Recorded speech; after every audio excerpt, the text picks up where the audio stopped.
Hi everyone, welcome back to our channel. For today's video, we're gonna learn how to join a public or private Facebook group. It's super easy, so let's get started.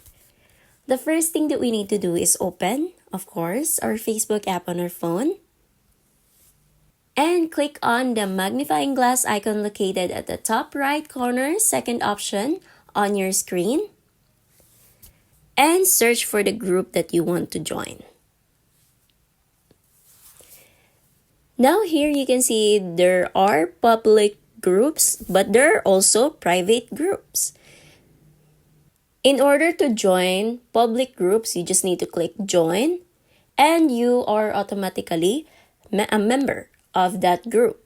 But if it is a private group, once you click on join, there will be like a few questions that you need to answer to help the group admins review your request. So you just need to answer the questions and click submit, and the admin needs to approve your request before you can join to their group. And that's it. That's how you join a public or private Facebook group.